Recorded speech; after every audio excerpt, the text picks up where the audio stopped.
We're live. Good morning, everybody. Good morning. Good morning. How's everyone doing? For now, It always takes time for people to come on, but that's the exciting part. So, well, cool. What's happening with you, Rachel? How's your world going? my world's going well. Trying to prioritize working out every morning. I haven't done it yet, so I'm feeling a little tired today, but I definitely make sure I make time every morning, at least a half an hour to work out, and I absolutely love it. Like I have this itch where I need to work out. Like if I don't do it, I feel like I'm missing something to start my day. So it's Yeah, been great. It's hard to get started, but once you get started, it's great to do like a 30-minute minimum workout a day.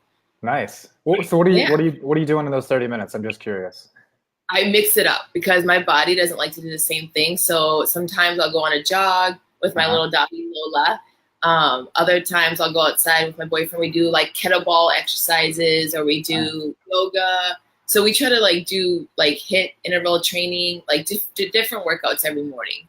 Yeah, that's cool. That's pretty much like what I do. I do like 5 days a week, but like 5 days I'll do something like with weights, like a barbell or a kettlebell. But every day, no matter what, I'm moving. You know what I Yeah, mean? Like I think that's the key is like some people will hear like, oh, well, Rachel's doing kettlebells and like all this stuff, and every day I'm like, and they get so overwhelmed. And Chad's doing barbells, and I don't even have a barbell. What the heck do I do? And right. it's like just move. Like if nothing else, just move.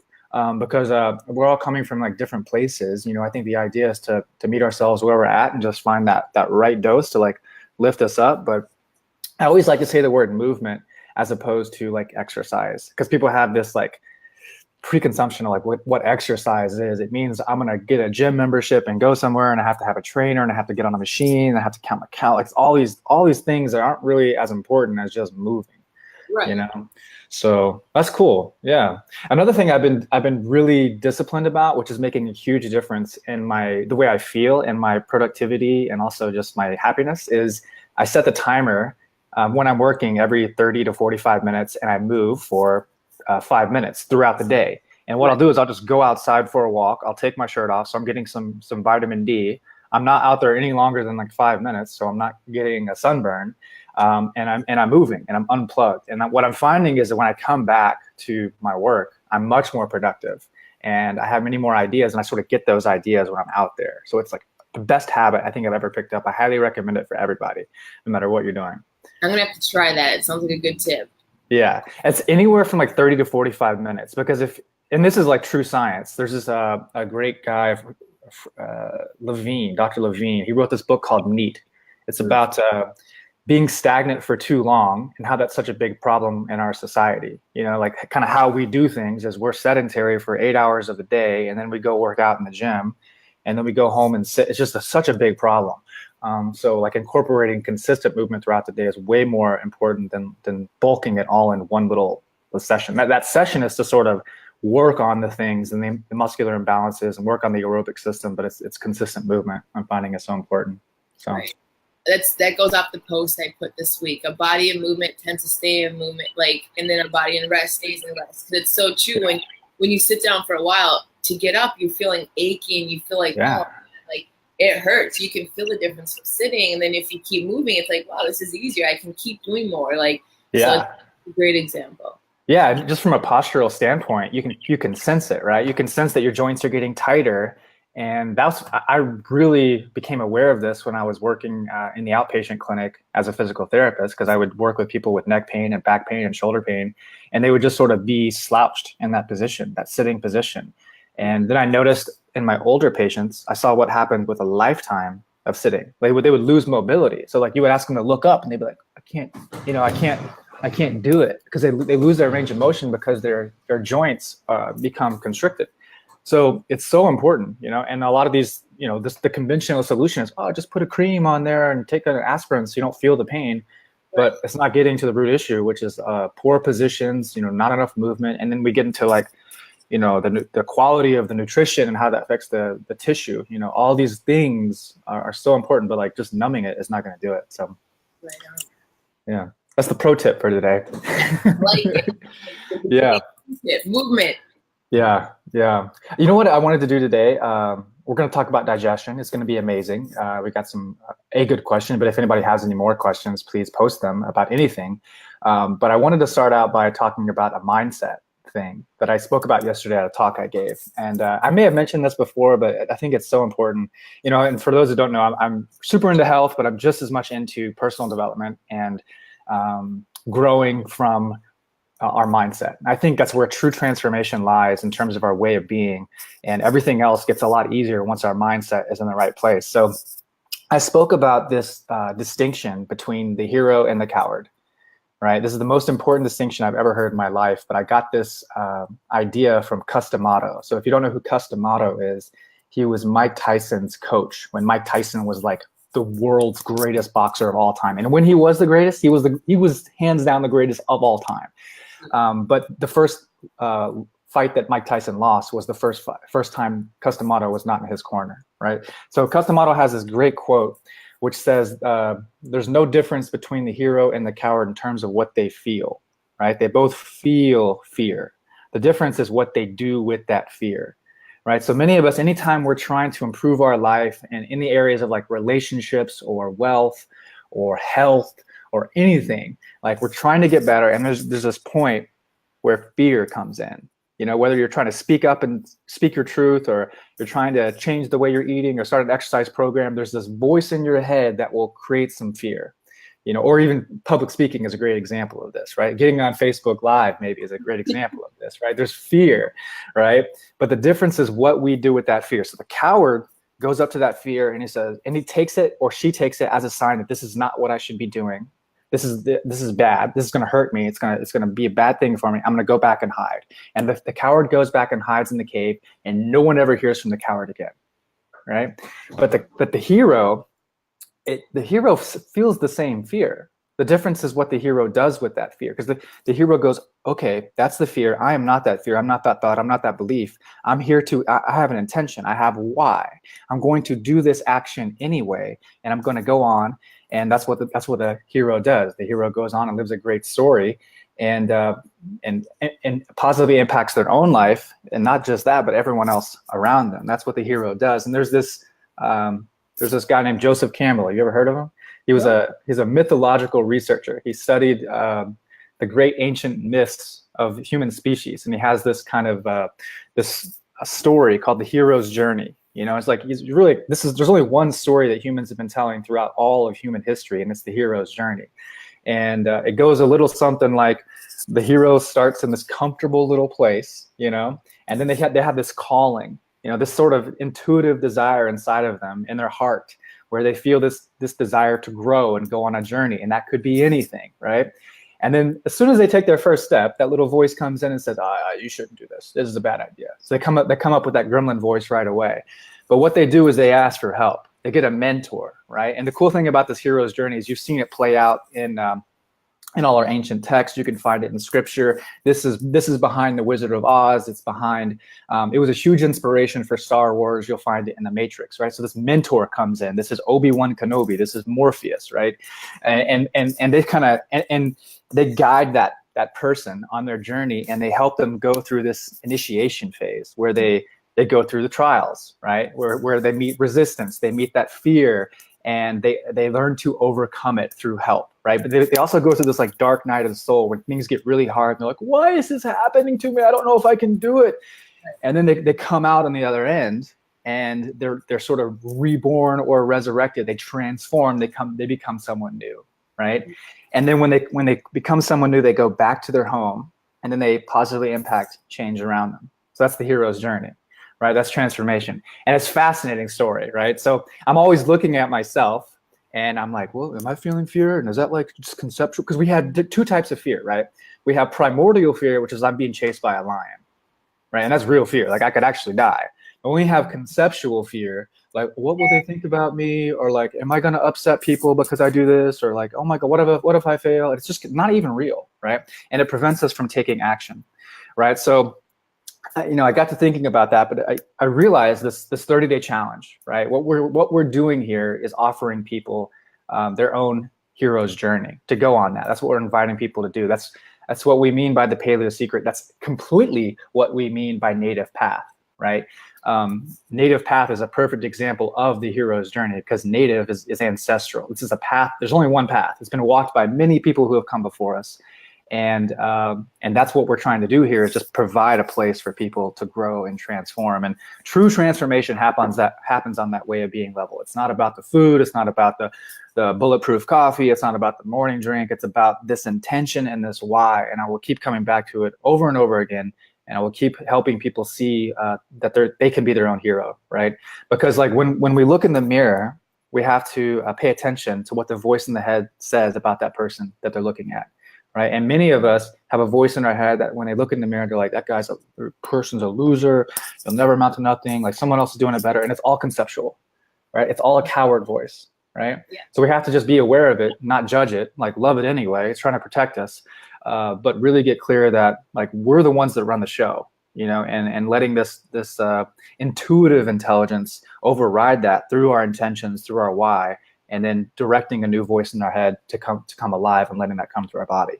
Like that's where the magic happens, you know? Yeah. And that's another why we tell people not to weigh themselves, because people just get set on this checking the scale every single day and they get obsessive. Yeah. This is how I'm going to determine if I'm losing weight or not. It's like, wait, think of all the other factors you're gaining. So by having people really step away from the scale, get away from it, hide it, you're actually focusing on what else your body's experiencing. Are you getting better sleep? Like, do your clothes fit better? Do you have better energy? So this goes along with, okay, don't focus just on numbers, guys. You guys got to like realize all the other changes going on in your body. So yeah. I love mindset. Mindset is going away from everything you're used to and just focusing on what's happening, being present, setting your why, knowing why you're doing this. So yeah. I'm so glad you said that. Yeah, it's so important. And people think weight loss looks like this, straight line. And it's more like, you know, so if you're catching that scale on the wrong day and you start telling yourself a voice, like a little story, because we're story making machines, you know, you'll go down a rabbit hole and then you'll say, why this isn't working? And like, whoa, it's day 4. Like, calm down. It's okay. You got this, you know? So important. Anyway, yeah, just wanted to share that because it was fun talking about it yesterday, but I think it's like critical for everyone to sort of be aware of that and like be their own hero. You know, don't wait for somebody else to save you. Like you're it. You're the one. You know, it's an identity between the victim or the creator. How does the victim talk? What kind of words does the victim say? What kind of position do they put their body in? Right? Start talking like a hero. Start being the hero. Start acting like the hero.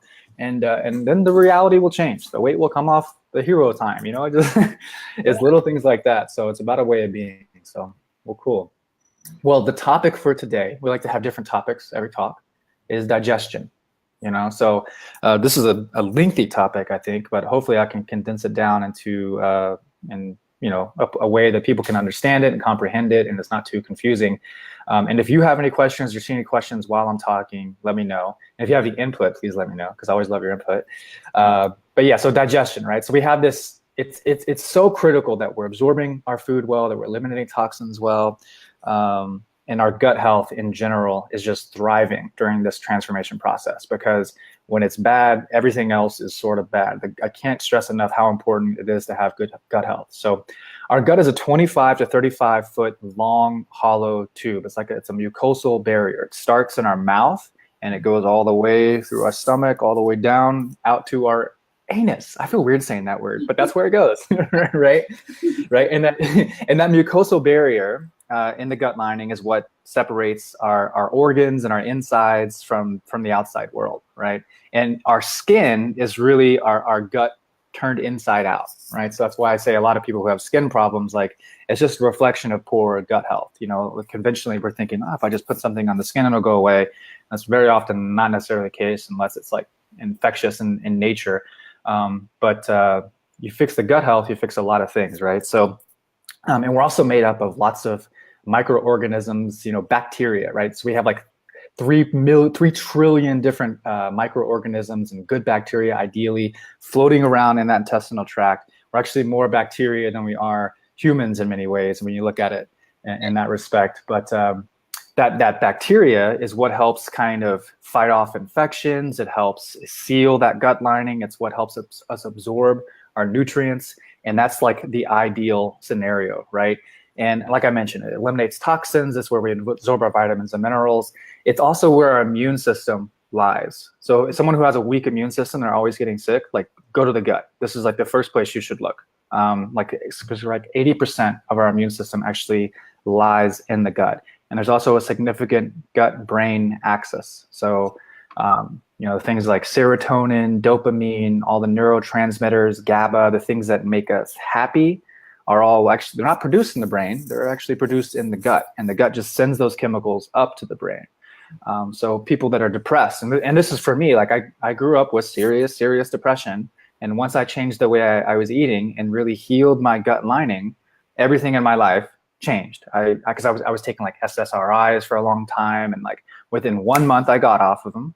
And of course there were lots of other things like meditation and journaling and like practices in terms of becoming aware of my thoughts and whatnot that improved it. But like it was a lot easier once I changed my internal environment, because the chemicals changed on their own. And a lot of people, in our society, we're told like, oh, your serotonin dopamine levels are low. We just need to put a chemical in there and fix it. It's like, whoa, why is that low? And every time we can pretty much go back to poor gut health, which really comes down to poor consumption of foods that is creating a bad environment with lots of bad bacteria in there. And this is a consequence of what we're eating.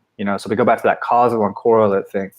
So I mentioned the problems. One of the big things that people are hearing a lot about these days is leaky gut. So I want to talk just a little bit about what that is. So I mentioned that the whole intestinal lining is like a long, hollow tube, like 25 to 35 feet, right? You can think of it like a hose, right? And ideally, there's water going through that hose. You can think of that like the toxins, and then, it goes out the other end, and we're eliminating stuff, right? But when we have a leaky gut, it's kind of like we poke holes in that hose, right? And what happens is these things get through the gut lining and into the bloodstream that aren't supposed to be getting through the gut lining and into the bloodstream. So it's kind of like an enemy getting on the other side of the line, right? And the body will feel like it's being invaded, right? Like we call and this happens most often with various proteins, with different lectins that we'll talk about. But it's like the invader is getting on the other side of that barrier, and the body thinks it's under attack, and it kicks off this immune cascade, right?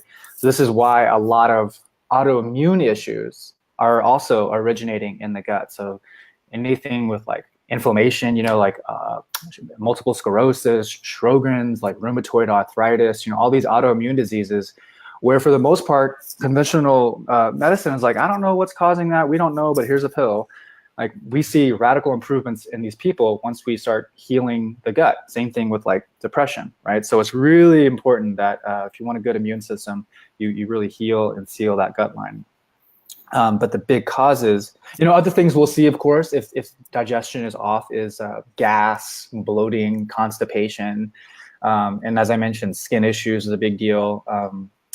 All of those are just signs that something underneath the hood is wrong, So I want to hit that home, because it's a change in a paradigm that people have, because people look at lots of the issues and health issues that we're having as separate issues. They're all separate. There's so many different things, when like the big one thing that you can do is start fixing a few key things. And one of them is gut health. The other ones are like blood sugar management, inflammation, and managing stress, and all the lifestyle factors we talk about. I'm going to tell you too, because I had eczema all over my fingers, right? And I went to the doctor, and they gave me steroid creams, which, didn't do anything besides put it on. It, maybe helped a little bit of the inflammation, but it would always come back, and it would get worse and keep spreading. Yes. Second, I changed my diet. All of a sudden, I don't need my steroid cream. I can't remember the last time I put it on. It's pretty much gone, which is impressive. Yeah. How many years did I go get steroid creams that I kept putting on, and nothing took it away? Right. And it's unfortunate, because like dermatologists, they don't get any more than like 4 days of nutrition advice in school, and it's not very good, up-to-date nutritional advice. They're not actually talking about gut health. They're talking about counting calories, which is not about nutrition. It's not about health. And it's so interesting you had that, because I had the same thing. So for 7 years, I had this condition where my hands would break out into cuts, like paper cuts. Wow. And I would get the same thing on my feet. My hands and feet would get really dry. And I took topical stuff, and I took oral stuff, steroids, for 7 years. Wow. And just like my depression went away in 1 month, my skin cleared up in 1 month. which was fascinating. But same thing, like I took the medication, at first it would go away a little bit, then it would come back and it would always come back worse, like every time. And it was so bad, like as a physical therapist, I couldn't do manual therapy on patients, and I couldn't walk barefoot in the house without, I mean, it sounds gross, but like without blood tracking on the floor, right? 1 month went away. So that's when I became really inspired about health. And, I think that's how it happens, right? Like we fix ourselves and we start telling everybody else about, oh, you might want to check into this. So now we got to talk about like we know how important the gut health is. We know like the impact of what happens when it goes wrong. We have to now talk about how it can get bad, right? Like why are so many people having these problems? And the biggest thing comes down to eating foods that are causing us to have a leaky gut and really compromise the integrity of our gut health, right? So we have gut irritating foods. This is one of the things we talk about in the 30-day challenge book, but we kind of talk about it throughout the whole 30 days and try to, as much as we can, but things like grains, legumes, and dairy. These are foods that they're conventional staples that we all grew up with, and we were told by the food industry to have these foods for breakfast and lunch, and the base of the food pyramid, and we've all been eating them, and as a consequence, we've been getting quite sick because these foods have properties within them that are extremely irritating to the gut. And we should also mention that especially grains have not been around long in terms of the human species, right? So it's only about 10,000 years ago that we started consuming these foods. And then we see that when we brought this into our diets, a lot of changes started happening in our body. So our brains actually got smaller. We started having more malformations in our teeth. We started seeing infant mortality rate go up, right? So like we know all this because this is what has been told to us by these archaeologists who are studying these things, right? And with grains, for instance, there's proteins within them. Gluten is the biggest one, but also gliadin, that are irritating to the gut. So I mentioned that hose. These proteins have the potential to poke holes in that intestinal lining. They get through the other side, and it sends off that immune cascade. And the same thing is present with beans in the form of lectins. So all plants have their own protective mechanism. It doesn't matter if it's like leafy greens or tomatoes or beans, right? They have their own protective mechanism to protect them against their predators, like insects, right? So beans are fairly high in lectins. They're also a carbohydrate. More people think of them as a protein, but they're actually just as much as a carbohydrate, if not more. But they have properties within them, these lectins, that can also penetrate the gut lining and then send off that immune cascade. And then milk on its own, if we're just talking about raw milk, people are like, what's wrong with milk? It has whey and casein, which are dairy proteins that often cause the same thing. They too can penetrate the gut lining and cause an immune response. And this is why a lot of people are allergic to milk. This is why a lot of people get acne when they drink milk, and eczema. But and not many people are drinking raw milk. But what the big problem comes from conventional milk, where they homogenize and pasteurize the milk, and they kill off the enzymes in there. So you actually don't digest that milk very well, and it causes that problem. So this is also why cheese could be a problem for many people. It's not everybody, but it's kind of a gray area. But like during these 30 days, what we want to do is eliminate any problematic foods that there could be. So there's also this other group of foods called nightshades, which we don't tell people to avoid nightshades, but nightshades are peppers, eggplants, white potatoes. These all have properties within them that can also be irritating to the gut. Now, when people are starting out on the 30-day challenge, we don't necessarily tell them to cut that out because we feel like it's too extreme for a lot of people, and tomatoes are another nightshade. But for people who are dealing with any autoimmune issues or they're super inflamed, it is a good idea to take these things out, and just make sure that during these 30 days, your foods that you're eating are as clean, as pure as possible, so you don't have any realm of inflammation. And I would also add to that list eggs, nuts, and seeds. So if you take out nightshades, eggs, nuts, and seeds, and just focus on good quality meats and vegetables that don't have these digestive properties, and what I'm referring to here, the good ones are like squash, zucchini, leafy greens, cucumbers, broccoli, cauliflower. Those are all super safe foods when it comes to your digestive health. And like proteins, coming from grass-fed sources, wild-caught fish, are also beneficial to you, you know? So that's kind of the basic prescription from a food standpoint on how to minimize causing more damage to the gut. Yeah. Any questions about that from anybody? Or do you have any questions, Rachel? I don't see any questions popping up yet. Just thumbs up. We got some hearts. Oh, we got hearts. Oh, yeah, we got a heart. you guys, gosh, I love hearts. Do you feel that? I feel that. Yes. The more hearts you give me, the happier I am.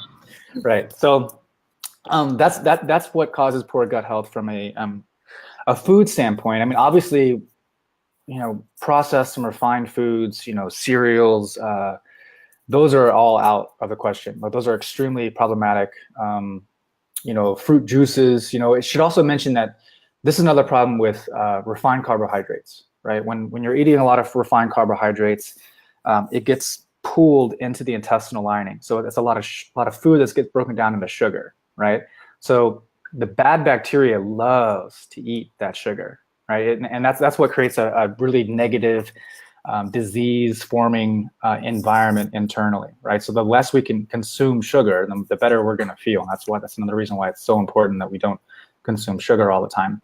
But other problems that don't often get talked about are the lifestyle factors, right? So high stress is such a big deal, right? Because you know, we talk about the nervous system a lot here and how there's two dominant states of the nervous system. We have a parasympathetic nervous system, which is the rest and digest state, right? And that's really the state we should be in most of the time, like 98% of the time. Yeah. And then we have the sympathetic nervous system, which is the fight or flee, you know, where you're getting ready to like flee from a lion, or when you do your kettlebell workouts and things like that, your heart rate goes up and your blood pressure rises, and your all the blood goes to your muscles and it goes away from the digestive system, as opposed to the parasympathetic nervous system, where all the blood is moving away from the extremities and into the digestive system to break down the food, right? So we're supposed to be in the parasympathetic system and resting majority of the time. Like if you look at, like I look at my dog Maya, like she's chilling out all the time and she's just resting. She's recovering. She's getting ready to go play again for the afternoon, you know? And but that's not what humans do. Like humans are, you know what I mean? Like they're wound up, and it's like they're in the car, and you can see the shoulders kind of going up, and they breathe really shallow. Most people are terrible breathers. They're breathing through their chest, right? And that sends off that sympathetic nervous system, because the breathing in and of itself changes the perception of what's happening in the body, and that sends off that sympathetic nervous system. This is another reason why people are having issues with their adrenals. You know, like thyroids are being stressed too much. It's because our system is overrun because of the way we're perceiving the world and the things that we're doing. So I'm going to talk more about breathing and how to relax, and provide a good video here for people to just kind of chill out. And it's also why I really encourage people to develop a stillness practice and really get good, have a baseline of what it feels like to be relaxed. So important. But sleep is another issue.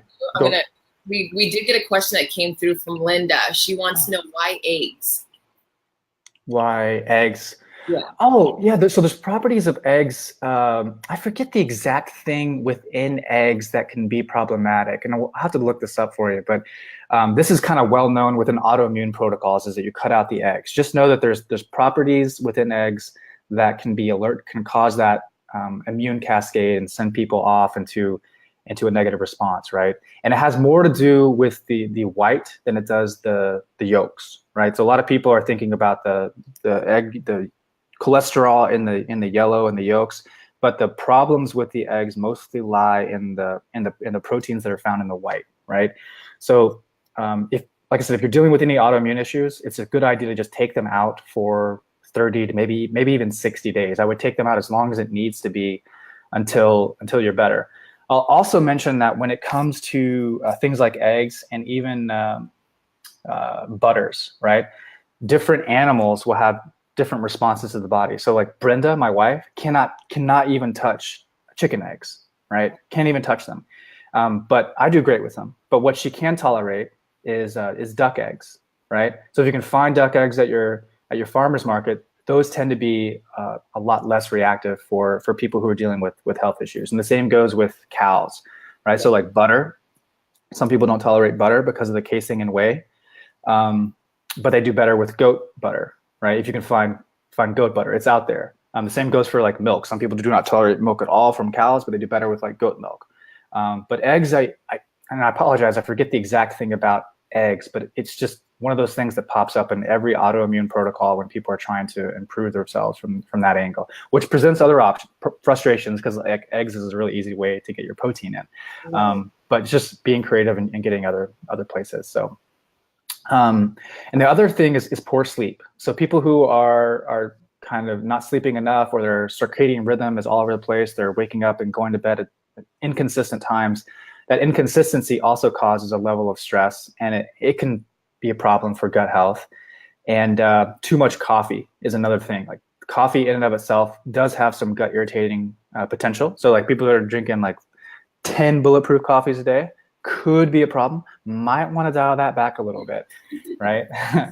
Because it can be irritating the gut. So, once we're incorporating good quality proteins, eating these good quality fats that we're talking about, and lots of vegetables, and eliminating grains, legumes, and dairy, sleeping really well, there's other things that we can do to improve our gut health, right? And that's kind of what I want to focus on today. It's going deeper into all that stuff, and just some habits. There's little tricks and habits. So I mentioned the first one, just taking out processed or refined foods and sugar, early on, eliminating grains, legumes, and dairy. But a lot of people, you've heard me talk about the importance of drinking a big glass of water first thing in the morning, right? So we've just gone all night without drinking anything. We wake up, we're really dehydrated. If you can consistently drink a big glass of water first thing in the morning, that helps stimulate the digestive system, right? And it's really helpful for people being more regular with going number 2, and that's what you want. If you want to gauge the quality of your digestive system, the best place to look is like your poop. Some people are like, they're not pooping for like a week or 2 weeks, and that's really bad.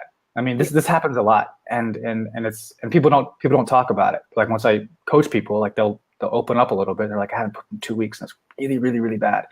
And some people are really inconsistent. Like you want to be consistent in terms of, I poop every day, like 7 o'clock in the morning, and I'm like a clock, and that's the way you want to be. You don't want to be one day at 7, one day at 3 p.m., one day at 7 p.m., right? And you also want the quality. This sounds really gross, but if you go to this thing called the Bristol stool chart, you can Google it. There's a chart, and we actually have it in the document section on our private Facebook group, so you can find it there. But there's 7 different types of poop that you can have, and you want to be somewhere in that 3 to 4 level. And like 1 is too hard and rocky, and 7 is like loose, right? So you can actually look at this and track the quality of your poop, and like log your food with the tracking of the quality of your poop. And one thing you can do is look and see if there's any particular foods that might be causing a negative reaction, right? So this is the best way to tell if you are quote unquote allergic to a food, like better than any food sensitivity test. But if I notice that every time I eat tomatoes, like the Bristol stool chart thing is like a 7 or a 1, then I know that tomatoes aren't good for me. And if it goes back to a 3 or 4 when I'm eating other foods, then it's clear that the culprit is the tomatoes. And it's a good insight that like everything is individualized, right? There's no one size fits all diet. Just because we say this is the meal plan and these are the foods you should eat doesn't mean it's necessarily right for you. It's about you figuring it out whether or not it is right for you, and these tools can ultimately help you out, right? So little things, and we'll provide links to where you can find those. But that's super, super helpful to just kind of create that connection between how your food is impacting the quality of your stools. And I know that's gross, but it's so important to talk about. There's a lot of questions that come up from it, so that's great. Yeah, really important. Other thing is chewing your foods, right? Until they're liquids. So I always like to say, like, chew your food like 36 times. Why 36? Just because it's totally random. Like, just so you have to think about it, because it's not 30, right? It makes you get in that habit of chewing your food. And this is another big deal because so many people are used to eating refined carbohydrates where they don't really have to chew their food. Like cereals, you don't really have to chew cereals that much. And like smoothies, people don't really get in the habit of chewing smoothies that much, But chewing your food 36 times is going to help you produce the natural acids, the enzymes in your mouth and in your stomach. So you break down that food, so you absorb it. And this is really important with animal-based protein. So one of the problems that we see when people are coming from that standard American diet and they start incorporating more animal-based protein is they get constipated, but it's because they haven't developed that habit of chewing their food in a natural way. So as you can imagine, like protein, animal-based protein is a much more dense food, right? You can pour water on bread and it just breaks up really easy. You pour water on like chicken breasts, I'm still here. What you gonna do with me, right? Yeah. So it's really important that we understand that we have to start breaking down our food, and it comes down to chewing it over and over again until it's soup. And this is a habit, and it's one of those things you just have to keep doing over and over and over again and be mindful of it. But once it becomes a habit, you'll notice radical differences in the way you feel, and it'll really show up in the quality of your stools. It's a big, big, big thing, right? Along with this, and everyone hears me say this over and over again, but it's to not drink water with your meals, right? So if you're putting that chicken breast in your mouth and then you're washing it down with water, you've completely diluted all the enzymes and gastric juices that are going to help you break down and absorb that food, right? So it's just going to get stuck there, right? You just get constipated, and all the beneficial proteins and amino acids within that food, you're not going to absorb any of it because it's just stuck, and it doesn't have all the tools it needs to get through that. And the reason why people don't chew their food, it goes back to people are in a hurry. Yeah. We're trying to get to the next thing, like we have fast food in our nation, like, oh, you can eat in your car now. And like, just imagine like what that does, like traffic and trying to eat. Like, this is not a state that the body wants to be in to where it can actually absorb food. So eating in a calm space, not having your biggest meal in the fourth quarter of the football game when it's on the line, it's not the best time to do that. It's better to do it away from that. And just be mindful of the environment we're in and how our body is, and that's the other thing I just want to really stress on is just sit down, have a sit down dinner and come back to the table with your family, turn off the TV, get in the kitchen and cook your food. I mean, a lot of things happen when you are cutting up this vegetable and preparing this food and heating up the oil and the spice. You start smelling these things, the olfactory senses start coming in. And that's the beginning of you starting to digest that food. Like, your body's getting in that state, right? But if you just put something in the oven and pop it out and here's food and there's a, whatever zombie movie we're gonna watch, it's like, whoa, it's not a state where you can properly get the benefits of that food. So slow down, digest. And that's another reason why I'm a big fan of just before you eat, just stop and giving gratitude, whatever that is for you, like prayer or just whatever, but just having a moment of silence before you eat to consciously put yourself in that state where you're calm and you can actually eat your food, right? Little things like that. Yeah, we have that we do whenever we sit down to eat. We kind of reflect, like, what was the highlight of your day? So we kind of give time to go over, like, what's the positive that happened in your day. I think that's something that I was taught, and I love it, and I want to continue that. It's just saying what was the best part of your day. So it's a great. I think that's great. Yeah, that's a great tip. I'm gonna start doing that. The highlight of your day, and then it's great to share, and then to like bring everybody else in to see what they went through the day, and then you get to share and just kind of connect again with each other. Well, yeah, I mean, so you said it right there, like connection. Right, yeah. Connection. I think like what's happening now is that families are coming home from work, they're turning on the TV, and they don't ask each other how their day was, or they give a very short answer and they don't go into dialogue. So we're not connecting. And then bringing the phones at the dinner table and checking like Facebook when you have like 5 other people right there in front of you it's disrespectful. And it causes more disconnection. And that's one of the reasons why we're so unhappy. We're checking things all the time and comparing ourselves to other humans, so it's not a good idea to do that. It's better to just be present and talk to these people that are part of your family and your friends and really cultivate a table, where we can all gather. And it's just, I can't stress that enough. So important. We sort of lost it in our modern culture, but we got to bring it back. Another thing is eating until you're 80% full, right? And so this is like an ancient Taoist practice. My wife is a Tao Flow yoga instructor, so she picked up on all these kind of ancient digestive techniques, and we'll share more of those things in a video where she kind of takes us through a lot of movements. But one of the simple things is just eating until you're 80% full. And the way that they describe it is kind of like a furnace, right? Like if you put if you fill the furnace with logs, there's no space for oxygen to come in. And if you try to light the fire, like nothing will work, right? So they call it digestive fire, right? So you can't fill it up all the way. Otherwise, it doesn't quite burn, right? So it's the same way with the food. If we fill up our stomach all the way, we don't create any space for the gastric juices and the enzymes to do their work, to ignite that digestive fire. So just eating until you're 80% full, and then stopping, and then waiting like 15 minutes, and then seeing and asking yourself, like, am I really hungry? Because it often takes a while for the food to send that signal to the brain that you've had enough food, you don't need to eat more. A lot of us are eating until we feel like an expansion. We're like, oh, now I'm full, now I'll stop. But just get in the practice of eating until you're 80% full. And that signal will be better sent when you're slowing down and you're chewing your food also. There's little habits like that. I mentioned that one is a hard to do, because when something tastes so good, I hear it all the time from people. It's like, I just want to keep eating, but it can sit and wait a little bit. Like you said, you savor it, you're enjoying it, and then later you're like, oh, I'm full, and then guess what? You have the same thing to enjoy for later. So it's like a double win. So it's a win-win. Yeah. It's a win-win. You're not just killing yourself, you're enjoying it again later. Right. If it tastes so good, prolong the experience. You know, it'll be much better for you and everybody else, you know. So yeah.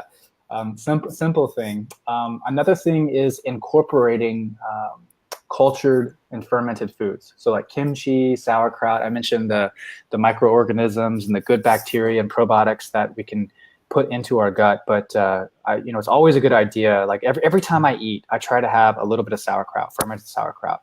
One of my favorite brands is, I think they're called Firehouse. But they have like all kinds of different flavors. But good quality fermented sauerkraut is a good thing that you can add to your foods, and it'll help put more of the good bacteria in there and probiotics to help you absorb that food that you're eating. You know, so I definitely try that out. And kimchi is another great thing. It's more of an Asian fermented food. I don't like it as much. I like sauerkraut a little more. I'm German, you know, but that's a great habit to get into. And then consuming more collagen. So we're big on, collagen, and for one of these reasons, like we talk about this a lot, how collagen is the most abundant source of protein in the body. It's what's responsible for your teeth, your skin, your nails, your connective tissue, your tendons. But that gut lining is all collagen, right? And our ancestors would get collagen by eating nose to tail. They would eat all parts of the animal, which we don't do anymore. But they would also cook a lot of bone broth. So they would salvage every part of the animal, and with the bones that were left over, they put in a big pot with a lot of water, and they'd boil it, put a lot of good herbs and spices in there, and they would have bone broth, and that would improve the health of their gut. So bone broth is a great way to get more collagen in your diet. Brenda and I usually, every time we go to the store, we buy 1 or 2 bags. There's like little bone broth bags you can buy, and chicken broth bags you can buy, but not every grocery store has that. And sometimes we'll go to the farmer's market and ask for bones that are grass-fed, and we'll go home and make our own bone broth. But the process is lengthy, and buying the bone broth can be very expensive. So we do that, and we make soups out of it, but we also consume the collagen on a regular basis. So I typically put it in my morning coffee all the time, and that way I know I'm doing things to improve my tendons and ligaments in my skin, but also my gut health. And that's one of the main reasons why we're okay with collagen during the 30 days, because we feel like it's supplementing what's lacking in the standard diet, even if you're eating a whole food diet. But it's also a better source of protein than, say, like what a lot of people do with whey protein or pea proteins. Those things can be a little bit reactive to people and cause problems. So we're big on that. Another thing to do is consume a high quality probiotic. So that's another thing that you can do. I would say like 2 weeks into the challenge is the best time to start consuming a good quality probiotic. The first 2 weeks, typically when people are stopping the consumption of grains, legumes, and dairy and sugar, is when a lot of that bad bacteria is dying off. That's the best time to repopulate it with good bacteria. So we're real big on a good quality probiotic first thing in the morning. Of course, we're biased. We like ours. Has like 10 different strains, 50 billion CFUs. So it's a really good quality probiotic that you can get at an affordable price. Another thing is good quality movements to improve digestion. So one thing that I highly encourage everyone to do is start womb squatting. So if you know what a womb squat is, it's where you go from a standing position, your feet a little bit wider than the hips, toes slightly pointed out, and you just drop down where you bring your hips in between your knees and go as low as you can. And that helps open up the pelvic floor and release a lot of the tension that might be preventing you from pooping, right? So this is actually how humans pooped for thousands and thousands and thousands of years, and everything changed once we invented the toilet, right? And it's actually interesting because, and here we get more into gross stuff, but like the sphincter itself is anatomically designed to be more vertical, and it gets in that vertical position to when we're in that womb squat and allows us to release a lot of the fecal matter, right?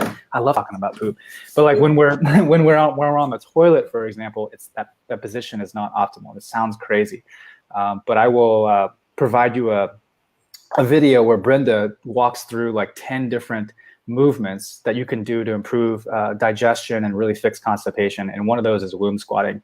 And you can try that out. And some of the movements may be a little bit difficult for some people to try out, but a lot of them, just do the best you can, and you'll find like things are really starting to move. And there's a good one where she shows you how to massage your internal organs and your small intestine and large intestine to move things around. So that's another thing you can do to kind of stimulate that digestive process. So really cool stuff, and we'll provide a link to that. Have you heard of the little trampolines that people recommend that you just jump for like 20 minutes on a little trampoline? Oh yeah, we have one. We have one. Yeah, yeah. We do that all the time. That's another great thing you can do. Yeah. And that's going back to the things that I do during the 5 minutes of when I'm working. That's one of the things that Brenda does it more than me. Like for her 5 minutes, she likes to jump on the trampoline. I'll go for a walk, but like, yeah, we have this trampoline that we stop everything. We just start jumping on it. It's a lot of fun. A lot of fun. And it's a good thing you mentioned that too, because the other benefit of the trampoline is that it helps move lymph in your lymphatic system. So that's like your drainage system, right? So it helps stimulate that and helps you clear out all the bad toxins in your body. You know, so it's very beneficial. I highly recommend people get a little trampoline. You can get one on Amazon and put it in the corner and have some fun. Put on some music. You know, real cool. Let's see, what else was I going to? Oh, another one that I find extremely helpful is eating your last meal at least 3 hours before bed. Right. That's a real big thing. A lot of people are eating dinner at like 8:30, 9, and they're going to bed like at 11, and it's typically not enough time for them to fully digest their food.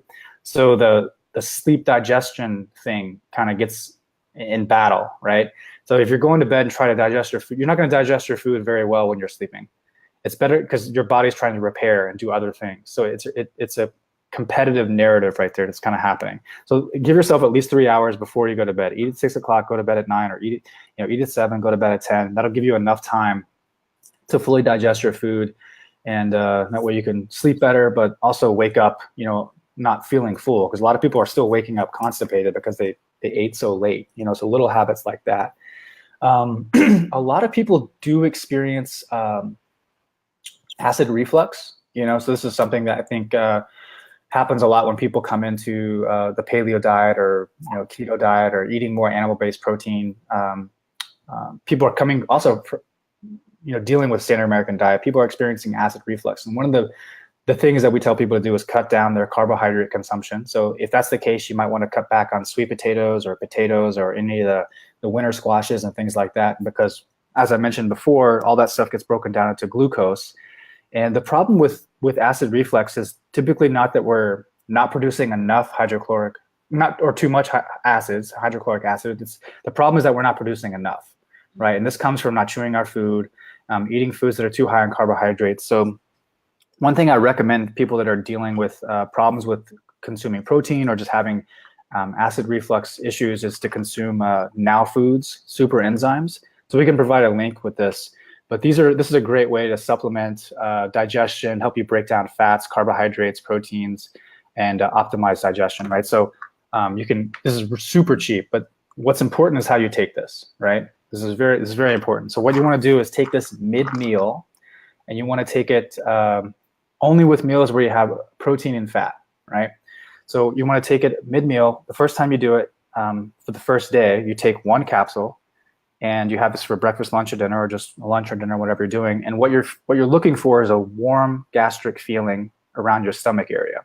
And if you don't feel that feeling, you can the next day bump it up to 2 capsules, right? Only with meals where you're having protein and fat, breakfast, lunch, dinner. If you don't feel that warm feeling, bump it up to 3. And if you don't feel it, go to 4 the next day, then 5. Don't go any higher than 5, right? But the moment you do feel any warmth, feeling in your stomach, back it down. So if you felt it like at 3, the next day back it down to 2, and stay there until you feel that warm gastric feeling again. Because what you're doing is you're kickstarting that process, right? And if you feel it at 2, back it down to 1, and you may not need it at all, right? So not everybody needs it, but if you're having constipation or any acid reflux issues or problems just breaking down your food, this is a great place to go. So we'll provide a link for that. But if you want to go to Amazon and find it, Now Foods, Super Enzymes, super awesome thing, super cheap too. But that's another thing you can add to your regimen.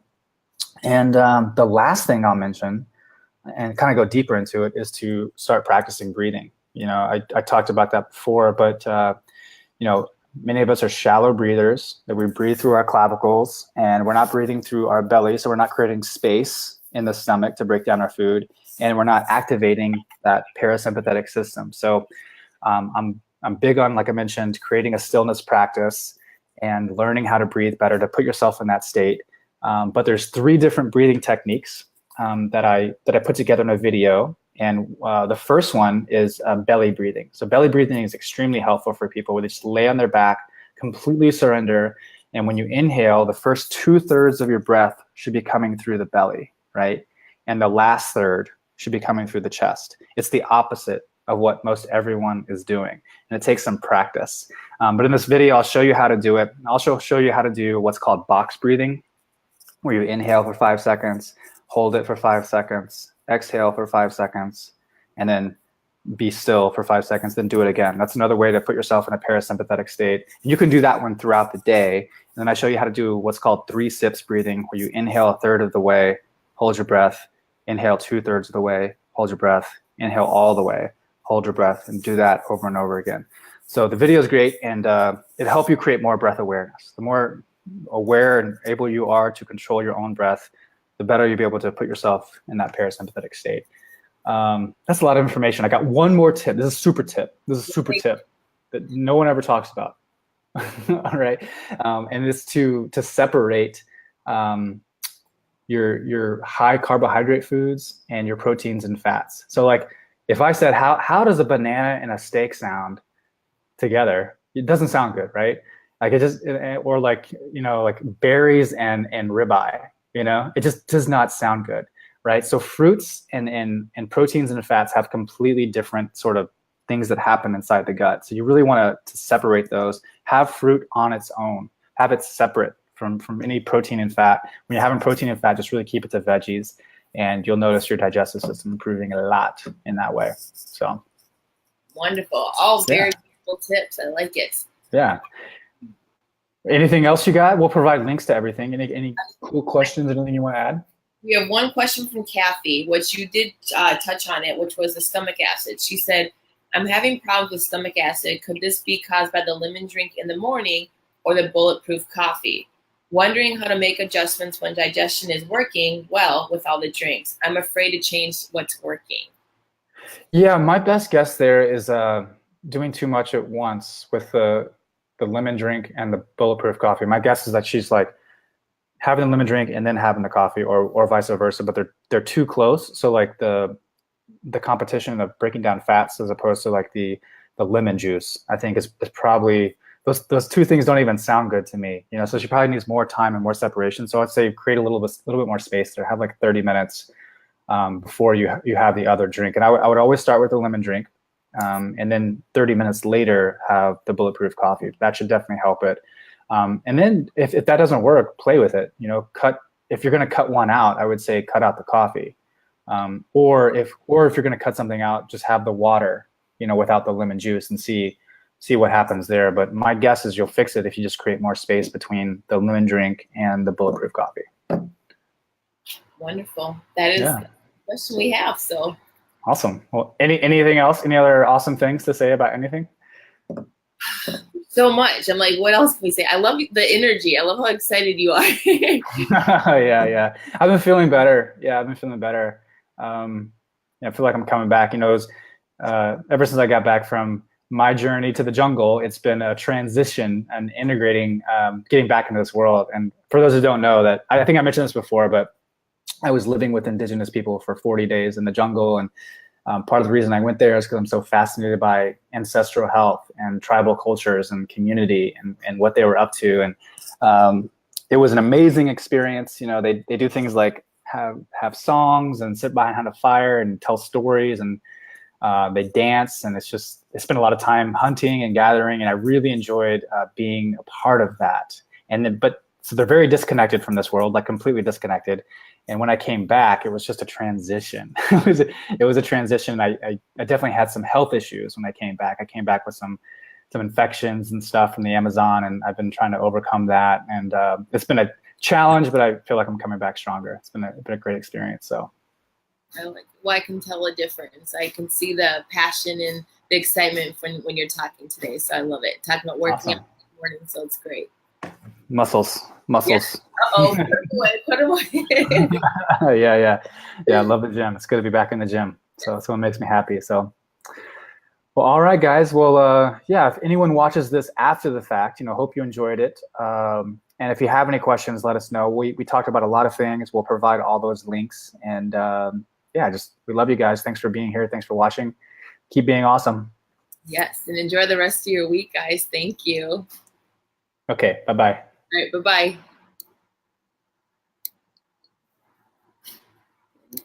Awesome. Yes. Cool.